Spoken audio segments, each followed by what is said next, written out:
हाँ जी, तो स्टार्ट करते हैं आपका जो दिसंबर 2023 में कॉम्प्लेक्स एनालिसिस के क्वेश्चंस हैं। तो उसमें फर्स्ट क्वेश्चन जो क्वेश्चन आईडी है 704033। क्वेश्चन में क्या पूछा हुआ है, H upper half plane given है। तो बेसिकली अगर मैं इसको ड्रॉ करता हूं तो this is my x axis और ये मेरी वाई एक्सिस, और हमें जो रीजन दिया हुआ है it is upper half plane, ये वाला रीजन है अपर हाफ प्लेन, यानी कि ये रीजन आपको दिया हुआ है जिसका हमें इमेज के बारे में पूछा गया। ठीक है, तो क्या इंफॉर्मेशन है वो देख लेते हैं। Denote the upper half, F C to C function define करा गया कि F of Z is equal to E to the power iota Z. तो इसको सिंप्लीफाई करेंगे तो E to the power iota time X plus iota Y, तो it is E to the power minus Y dot E to the power iota X. ठीक है, तो अगर मैं आर्गुमेंट ऑफ एफ जेड की बात करता हूं यहां पे, तो ये क्या हो जाएगा, ये आर है और ये E to the power iota theta type का है। तो जब आर्गुमेंट लिखते हैं तो R E to the power iota theta, तो आर कोई रियल नंबर होता है तो आर्गुमेंट जो होगा वो क्या हो जाएगा, एक्स हो जाएगा, और जो मोड ऑफ एफ जेड हो जाएगा वो आप देख सकते हैं E to the power minus Y. और E to the power minus Y, इसका अगर हम रेंज देखेंगे, y आपका क्या है, ये आपका x एक्सिस है, ये y एक्सिस है। आपको y क्या दिया हुआ है, हमेशा इस रीजन पे y हमेशा क्या होगा, पॉजिटिव। तो जो y का रेंज है y is greater than zero, तो implies mod of f of z जो होगा वो y की मिनिमम जीरो रखेंगे और मैक्सिमम वैल्यू इन्फिनिटी। जब y इन्फिनिटी पे जाएगा तो ये वैल्यू जीरो की तरफ जाएगी। तो this is belonging to 0 to 1। जब y इक्वल टू जीरो होगा तो ये 1 की तरफ जाएगा, y इन्फिनिटी पे जाएगा तो ये 0 की तरफ जाएगा। तो एफ जेड का मॉडुलस वैल्यू ये है, तो हम क्या लिख सकते हैं, mode of F Z less then 1 लिख सकते हैं। इंप्लाइज एफ क्या हो गया, बाउंडेड हो गया। तो डायरेक्टली सी स्टेटमेंट आपका ट्रू हो गया। इस सेट को एफ जो है वो बाउंडेड पे मैप कर रहा है। क्लियर, पहला कह रहा है कि F of H c minus zero, जब ये बाउंडेड है तो डेफिनेटली सी में से अनकाउंटेबल पॉइंट हट गए, तो पहला ऑप्शन आपका फॉल्स हो गया। F H intersection with H, ये कौन सा रीजन आएगा, वाई आपका जो इसका मॉडुलस वैल्यू है वो 0 से 1 के बीच में है, और आर्गुमेंट क्या है, कोई भी रियल नंबर हो सकता है, तो बिलोंग्स टू आर। तो इसका मतलब इसका इमेज अगर मैं देखूंगा तो ये मेरा यू प्लेन, ये वी प्लेन, यूवी लाइन लिख सकते हो, तो यू एंड वी आपका आर्गुमेंट, सॉरी आर्गुमेंट क्या है, कोई भी रियल नंबर, तो ये आपका पूरा 0 से 2 पाई आर्गुमेंट हो सकता है। एंड देन मॉडुलस वैल्यू यानी कि रेडियस वेक्टर क्या है, 1 से लेस है एंड 0 से ग्रेटर है, ये वाला रीजन। ठीक है, इसको ऐसे ड्रॉ कर लेते हैं, एक सर्किल बना लीजिए, सॉरी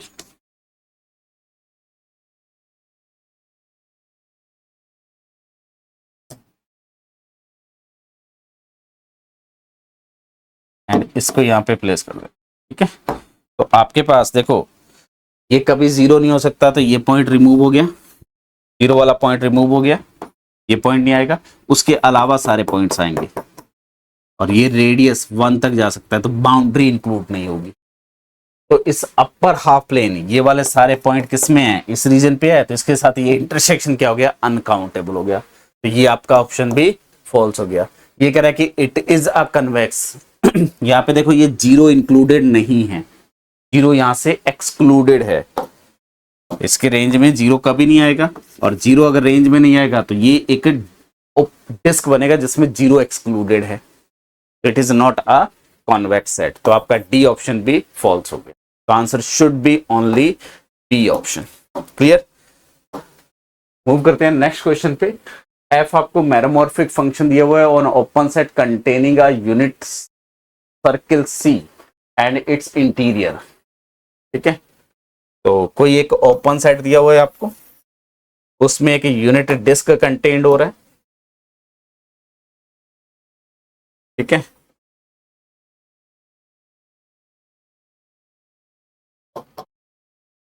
जस्ट 1 मिनट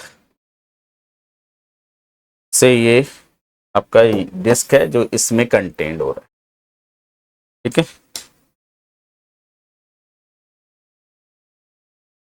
ये कोई एक ओपन सेट है। F is a meromorphic function on open set containing a unit disk C and its interior। तो ये पूरा इंटीरियर इसमें कंटेंट है, ठीक है। F has no zero and no pole on C। इस C की बाउंड्री पे पोल नहीं है। और NP and N0 denote the number of poles and zero inside। तो इसके inside NP number of poles हैं, NO नंबर ऑफ जीरोस हैं F के respectively. Then Which of following is true? तो बेसिकली आपको एक वैल्यू फाइंड करनी है 1/2 pi iota integration over C and it is ZF derivative upon ZF dz।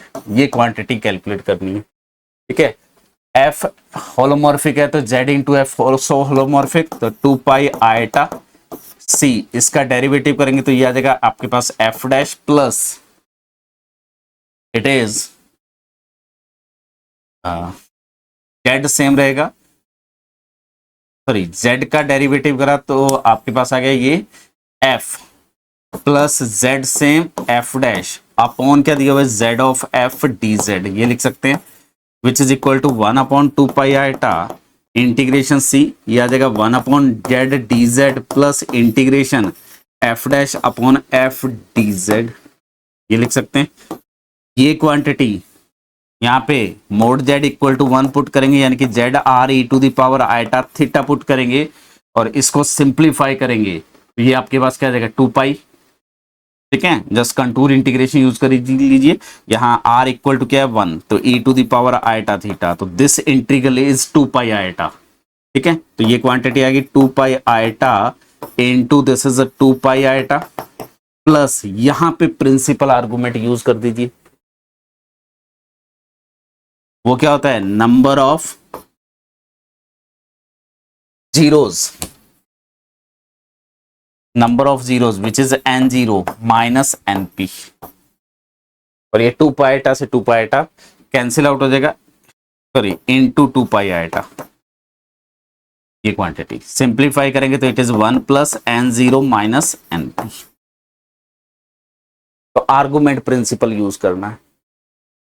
Argument principal क्या होता है integration of F dash Z upon FZ over C। C में क्या है इस FZ के जीरोस एंड पोल्स है, तो is equal to number of zeros minus number of poles into, अगर यहाँ पे 1/2 पाई आयटा है, ठीक है, तो अदरवाइज 2 पाई आयटा यहाँ पे मल्टीप्लाई हो जाएगा। तो यहाँ से आंसर क्या बन जाएगा N0 माइनस NP प्लस 1। तो first option should be correct, remaining all are false. Simple argument principle है, थोड़ी सी एक्स्ट्रा कैलकुलेशन थी। मूव करते हैं नेक्स्ट क्वेश्चन पे। तो नेक्स्ट क्वेश्चन में FC2C real value differentiable function है, U एंड V इसके real and imaginary part given है। तो यहाँ पे एक इंपॉर्टेंट चीज दी हुई है रियल वैल्यू डिफरेंशिएबल। तो यहाँ स्टूडेंट मेनली कंफ्यूज होता है रियल वैल्यू डिफरेंशिएबिलिटी का मीनिंग क्या है। अगर आपका F फंक्शन है FZ equal to U plus iota V is real valued differentiable if and only if U and V are differentiable function. This is the definition of real valued differentiability. Complex valued differentiability में CR equation भी satisfy होनी चाहिए, लेकिन real valued में U और V अगर differentiable हो गए तो it is called real valued differentiable. जैसे सिंपल सा एग्जांपल है, अगर मैं f of z equal to pick कर लूं x square plus iota why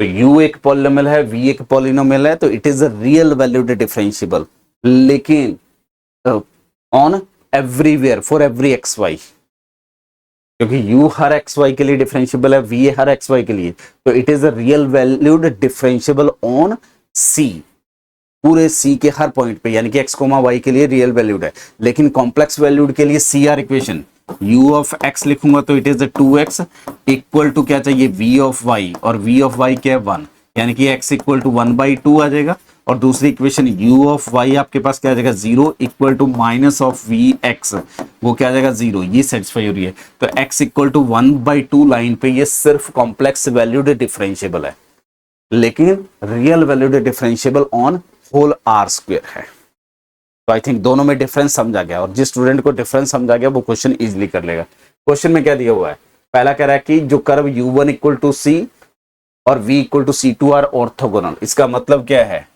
the gradient vector of u, उसका dot product of gradient vector with v 0। तो first और second option basically language different है, ऑप्शन सेम है। जैसे इसी में अगर मैं देखूं, पहले इसी में कैलकुलेट करते हैं, तो gradient of u dot product with gradient of v, gradient का मतलब क्या है ux that is 2x, uy that is 0, dot product vx which is 0, vy is 1। अगर डॉट प्रोडक्ट लेंगे 0 आ रहा है, इस केस में ये 0 आ रहा है। अगर मैं fz फंक्शन पिक कर लेता हूं, से f ऑफ z पिक कर लेते हैं, say something 2xy plus iota y, ये पिक कर लिया हमने।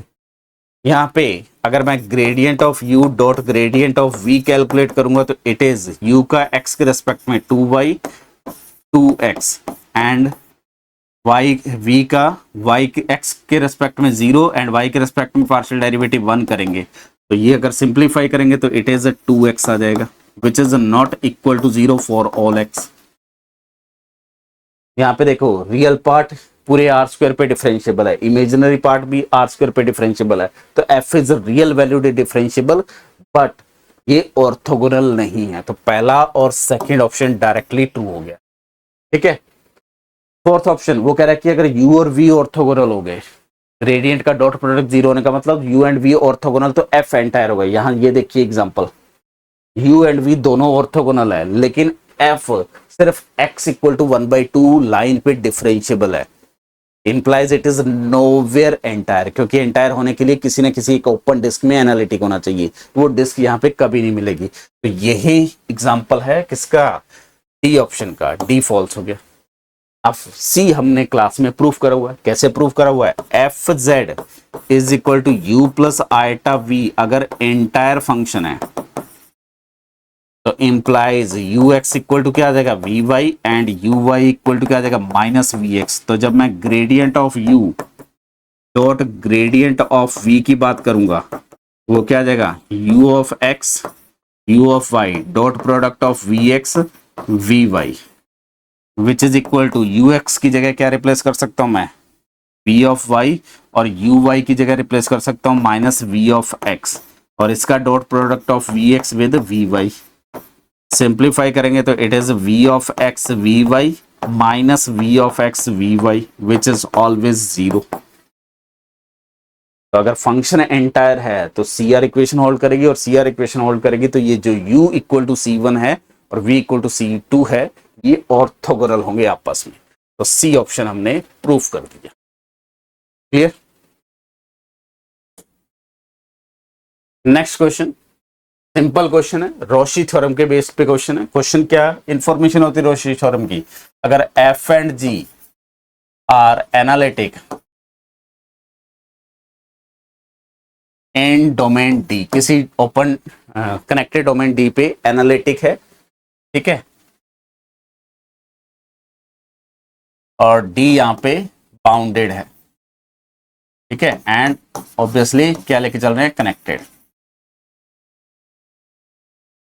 such that mode of fz is greater than mode of gz on boundary of d। इसकी बाउंड्री पे ये ग्रेटर, तो implies fz plus gz and gz fz has same number of zeros, number of zeros in D। तो यही use करना है। यहां पे अगर मैं f ऑफ z पिक कर लूं which is minus 50 z to the power 30 और g ऑफ z पिक कर ले रिमेनिंग पार्ट, तो z to the power 100 plus 40 times z to the power 10 plus 6z plus 1। और जिस स्टूडेंट का ये क्वेश्चन एग्जाम में नहीं हुआ इसका मतलब उसको कॉम्प्लेक्स अभी छोड़ देनी चाहिए। क्या, बहुत बेसिक सा क्वेश्चन है। तो मोड ऑफ जी जेड क्या आ जाएगा, लेस देन और equal to mod of z to the power 100 plus 40 time mod of z to the power 10 plus 6 time mod of z plus 1। Triangle inequality use कर लेंगे। कहां पे discuss कर रहे हैं, मोड जेड लेस देन 1 पे, तो इसकी मैक्सिमम वैल्यू 1, इसकी 1, इसकी 1, इसकी 1, तो ये क्या आ जाएगा, लेस देन और इक्वल टू 1 प्लस 40 41 एंड 47 48 ये लिख सकते हैं। और यहां पे अगर मैं मोड ऑफ एफ जेड की बात करूंगा तो mod of F Z directly आपको दिख रहा है कि 50 on mod Z equal to 1, और यहां पे भी on mod Z equal to 1। तो इसकी वैल्यू मैक्सिमम कहां तक जा सकती है, 48, और ये कितनी वैल्यू है, 50। तो implies mod of F Z क्या लिख सकता हूं मैं, greater than mod of G Z on mod Z equal to 1, implies f of z and f z plus g z Roshi theorem से has the same number of zeros in mod z less than 1 with their algebraic multiplicity। और इसके पास z equal to 0 repeated zeros है जिसकी multiplicity क्या है, 30। तो ये विद काउंटिंग मल्टीप्लिसिटी हम काउंट करते हैं, तो कितने जीरोस मिल गए, 30 जीरोस मिल गए इसके पास। क्लियर। तो मूव करते हैं नेक्स्ट क्वेश्चन पे। तो ये क्वेश्चन आपका 704079 आईडी है, 2023 दिसंबर का पेपर है। तो यहाँ पे x अनकाउंटेबल सेट गिवन है, f c2c एंटायर फंक्शन है, such that for every x there is some n such that nth derivative is 0। तो मीनिंग क्या गिवन है और यूज कैसे करेंगे क्वेश्चन में, ये इंफॉर्मेशन देखते हैं। x मेरा अनकाउंटेबल सेट है, तो क्वेश्चन को देखते ही कैसे आइडिया लगाएंगे कि क्या यूज करता है। f आपका एंटायर है तो उसका हर डेरिवेटिव एंटायर होगा, और किसी भी एंटायर फंक्शन के जीरोस के बारे में कोई भी इंफॉर्मेशन दी हुई है तो इसका मीनिंग है क्वेश्चन आइडेंटिटी थ्योरम से सॉल्व होगा। बस बेसिक आइडिया यही है, किसी भी एंटायर फंक्शन के जीरोज का सेट अगर इंफॉर्मेशन है जीरोस के बारे में, तो पहला कंसेप्ट आपको यूज करना है आइडेंटिटी। कैसे यूज करना है, यहाँ x अनकाउंटेबल दिया हुआ है, for all z belongs to x, वो कह रहा है कि there exist n belongs to natural number such that some nth derivative at z is 0। तो मैं डिफाइन कर लेता हूं एक सेट an, वो सारे z x के जिसमें एक nth डेरिवेटिव 0 हो रहा है। यहां पे n वेरी कर रहा है, यहां पे n फिक्स है। तो a1 वो सारे z x के जहां पे फर्स्ट डेरिवेटिव 0 है, a2 सेकंड डेरिवेटिव 0 है जहां पे, ठीक है। तो डेफिनेटली जो union of A N pick करेंगे वो क्या आ जाएगा, आपका पूरा x आ जाएगा, और x हमें क्या दिया हुआ है, अनकाउंटेबल, और x अनकाउंटेबल है तो definitely there exist some k belongs to natural number such that A k जो होगा अनकाउंटेबल, और अनकाउंटेबल है तो it has a limit point, तो ए के हैज अ लिमिट पॉइंट, और ए के पास लिमिट पॉइंट है। एंड एक्स्ट्रा इंफॉर्मेशन क्या है, for all sorry f of k at z equal to 0 with z belongs to A k, यही तो है। इस सेट के पास लिमिट पॉइंट है, इसका मतलब kth डेरिवेटिव जो फंक्शन का है उसकी जीरोस के पास लिमिट पॉइंट है। और अगर किसी भी एंटायर फंक्शन, एंटायर क्यों होगा, f एंटायर है तो kth डेरिवेटिव आल्सो एंटायर, और किसी भी एंटायर फंक्शंस के जीरोस के पास लिमिट पॉइंट मिल जाए, कहां पे, c में, क्या सारा डिस्कशन कहां हो रहा है, c में, तो इंप्लाइज इट इज आइडेंटिटिकली 0। तो यहां से आइडेंटिटी थ्योरम अप्लाई करेंगे तो kth derivative is equal to 0। अगर kth डेरिवेटिव 0 है तो इंप्लाइज f ऑफ z क्या होगा, इज अ पॉलिनोमियल फंक्शन, और वो पॉलिनोमियल किस टाइप का होगा, किस डिग्री का होगा, वो डिपेंड करेगा ये कौन सा k एग्जिस्ट कर रहा है। k इक्वल टू 1 हो गया तो कांस्टेंट पॉलिनोमियल आएगा, k इक्वल टू 2 हो गया तो डिग्री 1 का पॉलिनोमियल आएगा, एंड सो ऑन। तो यहाँ पे वो कह रहा है कि F0 का कोई गारंटी नहीं है, F0 उनकी कांस्टेंट होने की कोई गारंटी नहीं है, और F is a polynomial, the statement directly true हो गया। यहाँ क्या कह रहा है, there exist a compact subset of C such that whose inverse image is not compact. तो अगर मैं एग्जांपल पिक कर लूं simply fz equal to z और k कोई भी कॉम्पैक्ट सेट पिक कर लेंगे, आइडेंटिटी फंक्शन है तो f इनवर्स k भी इक्वल टू k आ जाएगा, वो भी क्या हो जाएगा, कॉम्पैक्ट। और क्योंकि यहां पे k इक्वल टू 2 के लिए ये पिक कर सकते हैं पॉलीनोमियल, और ये सारी प्रॉपर्टी को सेटिस्फाई करेगा, क्योंकि इसका सेकंड थर्ड डेरिवेटिव ऑनवर्ड सारे जीरो होंगे। यहां काउंटर एग्जांपल मिल गया आपका जो सी ऑप्शन है उसका, तो answer should be only D option correct. Clear. Move करते हैं नेक्स्ट क्वेश्चन पे। नेक्स्ट क्वेश्चन में μ1 एंड μ2 आर टू सेट दिया हुआ है। μ1 आपको बेसिकली एक यूनिटेड डिस्क दिया हुआ है, ठीक है, तो इसको ड्रॉ करते हैं थोड़ा सा, बड़ा लॉजिकल क्वेश्चन है और क्लास में इस पैटर्न पे हमने क्वेश्चन डिस्कस करे हुए हैं। क्या दिया हुआ है, U1 एक यूनिट सर्किल दिया और ओपन डिस्क दिया हुआ है बेसिकली।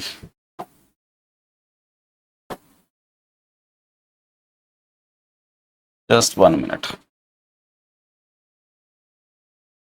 ये आपका μ1 है, ठीक है, इसका इंटीरियर रीजन। क्लियर। डेफिनेटली ये बाउंडेड सेट होगा।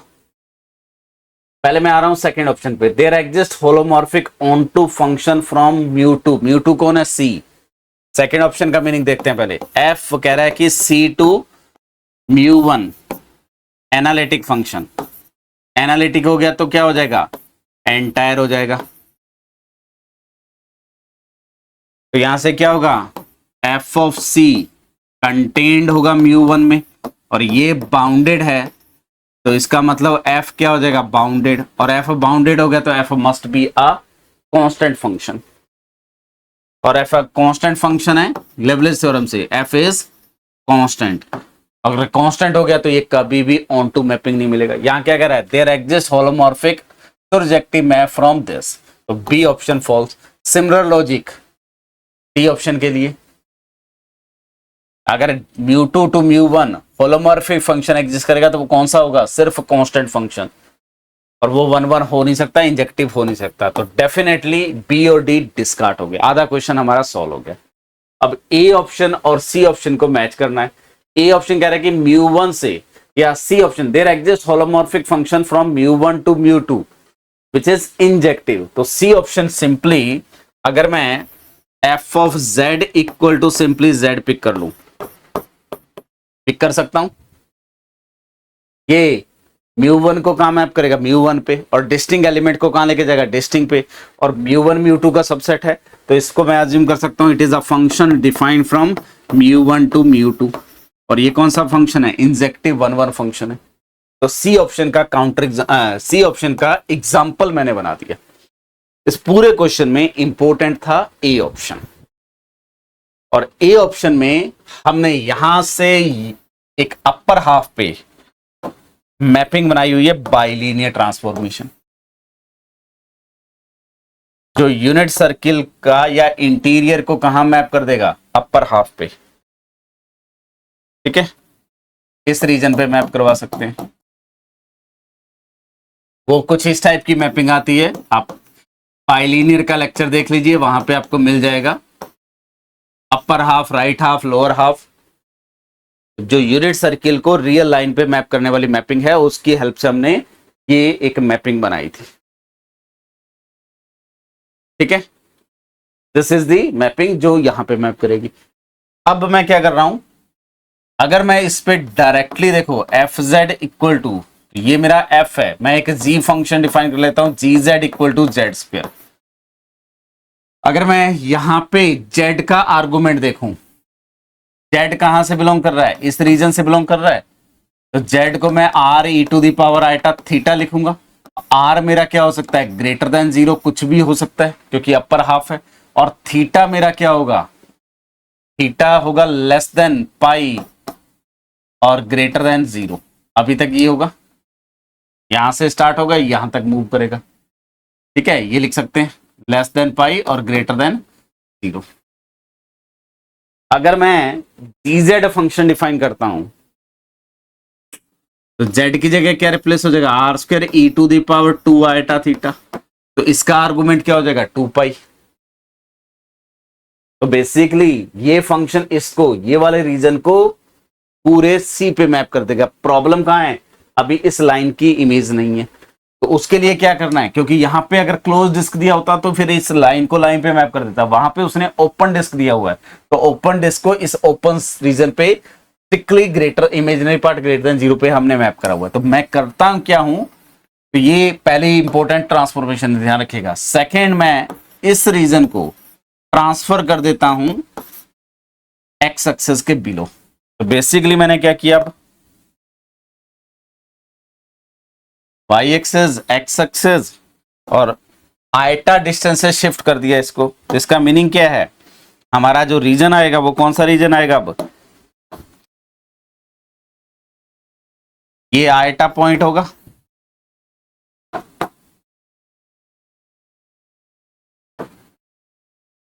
या प्लस आइटा कर दीजिए, Z equal to, sorry Z minus eta, Z equal to 0 रखेंगे तो कहां मैप हो जाएगा, माइनस आइटा पे। और उसके बाद ये जस्ट शिफ्टिंग प्रॉपर्टी है, तो रीजन को शिफ्ट करता है। हमने बाइलिनियर ट्रांसफॉर्मेशन पढ़ी थी, तो इस रीजन पे मैप हो गया। अब इसको क्या कर दो, मैग्नीफाई कर दो। कौन सा फंक्शन, जेड स्क्वायर फंक्शन ले लो। तो एच जेड डिफाइन करेंगे विच इज जेड स्क्वायर। ये एच जेड क्या करेगा, इसका आर्गुमेंट अभी क्या है, आर की वैल्यू यहां से स्टार्ट हो रही है, ठीक है, रेडियस वेक्टर यहां से स्टार्ट हो रहा है। आर्गुमेंट इसका क्या होगा, जेड लेस देन और equal to pi greater than 0। ये पूरा एंगल कंप्लीट हो रहा है। जब मैं जेड स्क्वायर करूंगा तो आर्गुमेंट क्या हो जाएगा, 0 लेस देन 2 पाई, क्योंकि डबल हो जाएगा आर्गुमेंट। तो जब मैं H Z equal to Z square को इस पे ऑपरेट करूंगा तो ये कहां मैप हो जाएगा, पूरे कॉम्प्लेक्स प्लेन पे मैप हो जाएगा, ठीक है।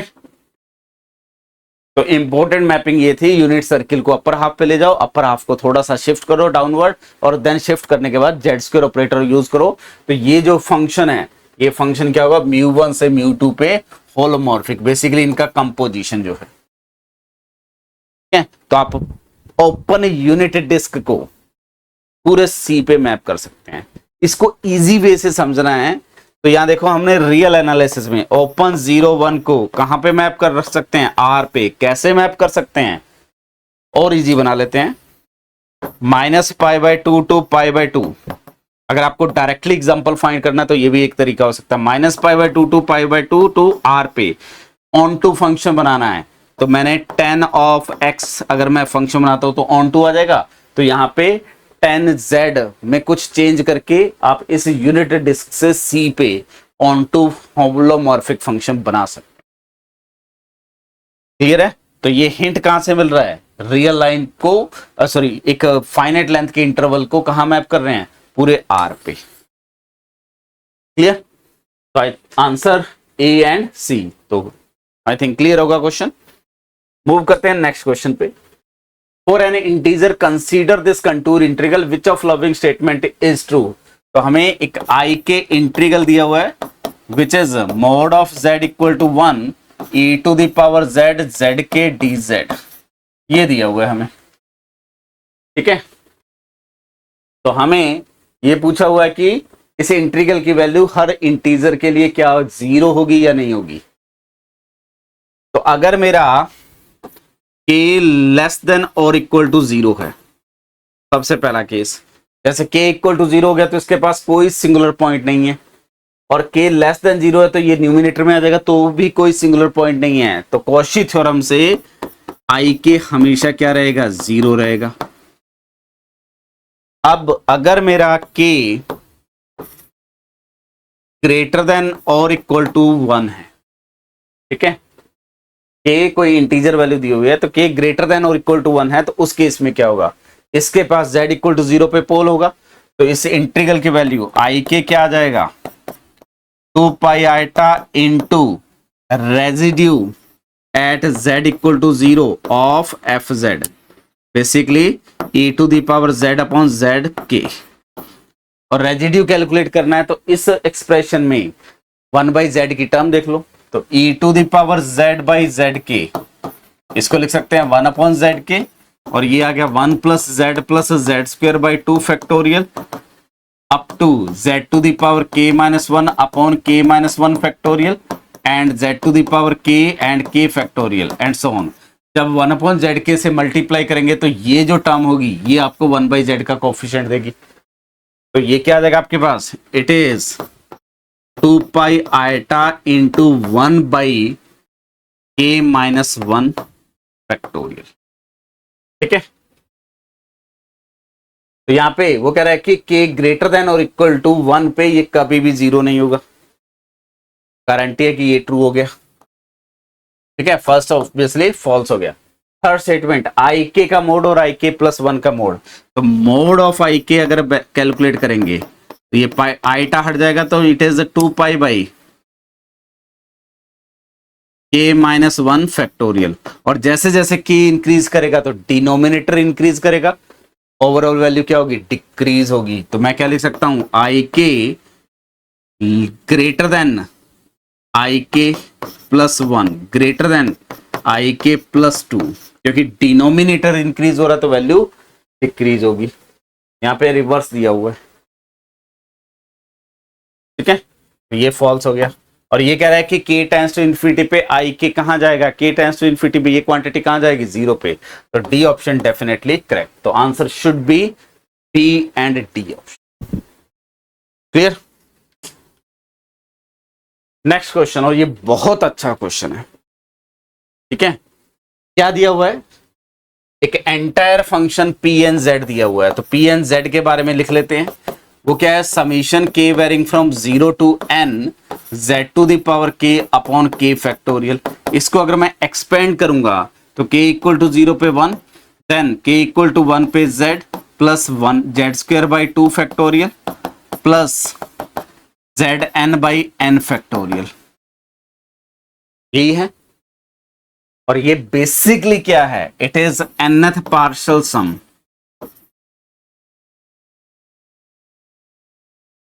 Of series.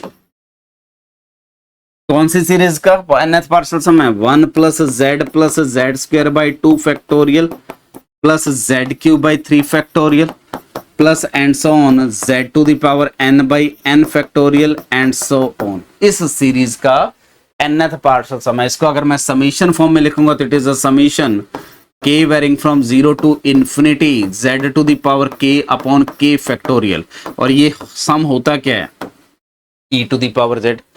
बेसिकली ये जो किसका टेलर सीरीज एक्सपेंशन है, e to the power z का टेलर सीरीज एक्सपेंशन है, और ये इसका nth पार्शियल सम है। तो अगर मैं लिमिट की बात करूंगा, limit n tends to infinity P N X P N Z, ये आपका nth partial sum of this है, तो ये इसी पे कन्वर्ज कर जाएगा, तो it is converges to e to the power z। और ये कौन सा फंक्शन है, एंटायर फंक्शन है। तो यहां से first option, there exist a sequence of function converges to entire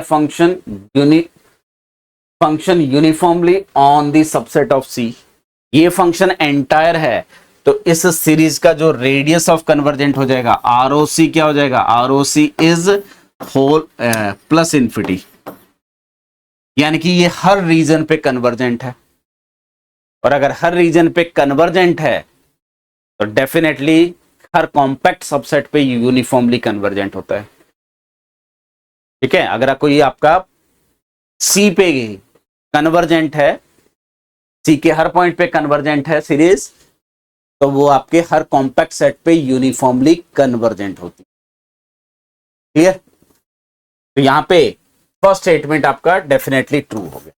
important है बी सी एंड डी। अब पहले मैं डी ऑप्शन देखता हूं, यहीं से सब कुछ कंक्लूड हो जाएगा।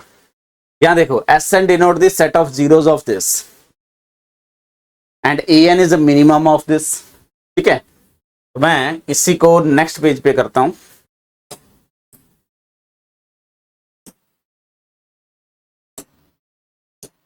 क्वेश्चन को पेस्ट कर लेते हैं यहाँ पे और सी ऑप्शन को दोबारा डिस्कस कर लेते हैं।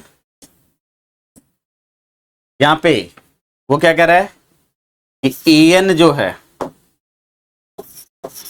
It is a minimum value of mod of z और z belongs to s n है। यहाँ पे एस एन क्या है, set of all zeros of this p N z. इस पी एन जेड के जितने भी जीरोस का कलेक्शन है वो एस एन नाम दे दिया उसको। ठीक है, और उसमें जो स्मॉलेस्ट जीरो है उसकी मॉडुलस वैल्यू को ई एन नाम दे दिया। वो क्या कह रहा है, E N is divergent as N tends to infinity. ठीक है, as N tends to infinity.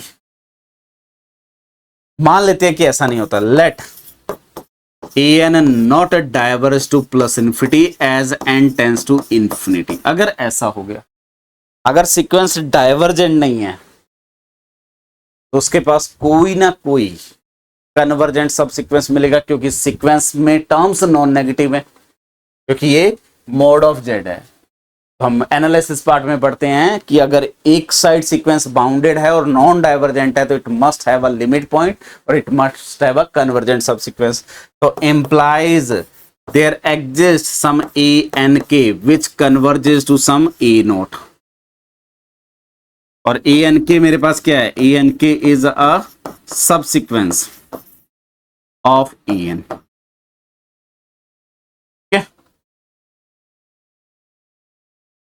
A N K A naught पे जा रहा है and F A N k क्या है, इस एस एन में कौन है, set of zeros of this.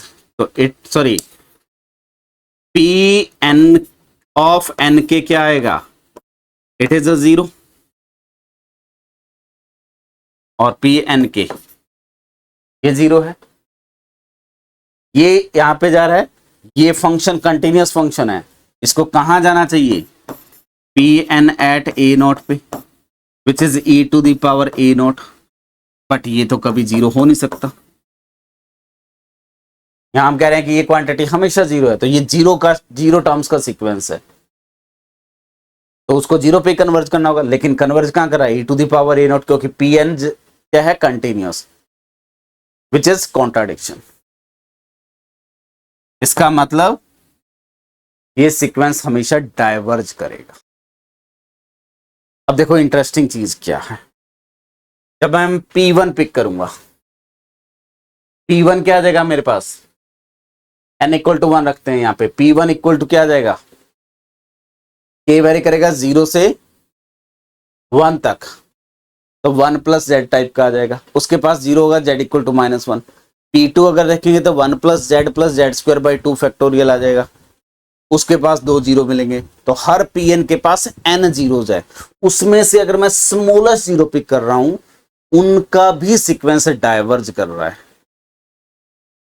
यानी कि अगर मैं कोई भी एक सीक्वेंस ऑफ जीरोस पिक करूं, पहले P1 का जीरो पिक करूं, फिर P2 का कोई जीरो पिक करूं, फिर P3 का जीरो पिक करूं, फिर P4 का जीरो पिक करूं, तो ये जो सीक्वेंस होगा ये डेफिनेटली डाइवर्ज करेगा। तो कोई भी सीक्वेंस पिक कर लो जो Pn के जीरोस का सीक्वेंस है, वो गारंटी है कि वो डाइवर्ज करेगा अगर उनकी मॉडुलस वैल्यू। अब इसी कंसेप्ट को यहां यूज करते हैं।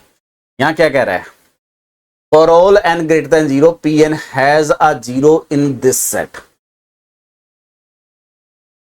हर n के लिए, तो n tends to infinity Pn के जीरोज का सेट जो है वो डाइवर्ज करेगा। ये क्लियर हो गया। और अगर सीक्वेंस डाइवर्ज कर रहा है इसका मतलब क्या है, ये वाला सीक्वेंस डाइवर्ज कर रहा है इसका मतलब क्या है, an इज ग्रेटर देन और equal to some m for all n greater than और इक्वल टू सम m, ये हो जाएगा। और an है क्या आपके पास, minimum value of z belongs to Sn mod of z greater than m हो जाएगा। और ये क्या है, Sn में कौन है, zeros of Pn z n greater than और इक्वल टू m के लिए। और इसका मतलब जो स्मॉलेस्ट जीरो है उसकी मॉडुलस वैल्यू भी इस m से ग्रेटर है। तो मैं क्या लिख सकता हूं, for all Zi zeros of P and Z with n जब ग्रेटर देन और इक्वल टू सम m है तो mod of Zi greater than क्या हो जाएगा, m हो जाएगा। क्लियर? और ये डेफिनेशन क्या होती है डाइवर्जेंट की, for every m belongs to real number there exist small m belongs to natural number such that, ये कंडीशन।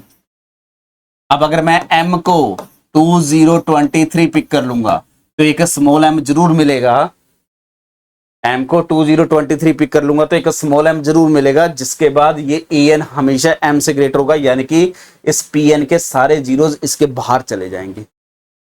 यहां वो क्या कह रहा है, for all n pn has a zero in this set, कोई गारंटी नहीं है, किसी ना किसी स्पेसिफिक m के बाद सारे जीरो इस रीजन से बाहर चले जाएंगे। तो ये आपका ऑप्शन ट्रू हो गया था, ये ऑप्शन फॉल्स हो गया, ये ऑप्शन डेफिनेटली ट्रू हो गया। यहां कह रहा है there exist a sequence Zn of complex number such that mod of Zn tends to infinity and P of Zn is zero. तो जीरोज का सीक्वेंस उसकी मॉडुलस वैल्यू, डी ऑप्शन में यही तो प्रूफ करके आए हैं। तो जीरोज का मिनिमम वैल्यूज है Pn के जीरोज का, वो सारे अगर कलेक्ट करेंगे वो सीक्वेंस भी मैं क्या प्रूफ कर रहा हूं, डाइवर्ज कर रहा है, तो जीरोज का सीक्वेंस भी क्या होगा, डाइवर्जेंट हो जाएगा। तो डी ऑप्शन से सी भी true, answer A C and D. और ये बहुत इंपॉर्टेंट क्वेश्चन है। अब मैंने ऐसा क्यों सोचा, रीजन क्या है, जो ये आपके PnZ दिया हुआ है ये किसी एक सीरीज का nth पार्शियल सम है, और उस सीरीज का जो सम आएगा वो एंटायर फंक्शन है जो कहीं भी जीरो नहीं होगा। e⁻z कहीं जीरो नहीं हो रहा है, लेकिन हर PnZ P1 एक पॉइंट पे जीरो होगा, P2 दो पॉइंट पे जीरो होगा, P3 3 पॉइंट्स पे जीरो होगा। तो ये जीरो जो हो रहे हैं फाइनली ये Pn कहां जा रहा है, e⁻z पे, और e⁻z फाइनाइट कॉम्प्लेक्स में कभी जीरो नहीं हो रहा है। तो यानी कि जो जीरोज है वो कहां जाएंगी, इन्फिनिटी की तरफ जाएंगी, तभी ऐसा पॉसिबल हो सकता है। क्लियर? और ये मैक्सिमम मैं गारंटी देता हूं कि 99% लोग इस क्वेश्चन को छोड़ के आए थे। क्वेश्चन में स्पेशल कुछ नहीं है, रियल के कंसेप्ट अच्छे हैं तो आप इजीली कॉम्प्लेक्स की बहुत सारी चीजें वहां से सॉल्व कर सकते हैं। ठीक है, थैंक यू।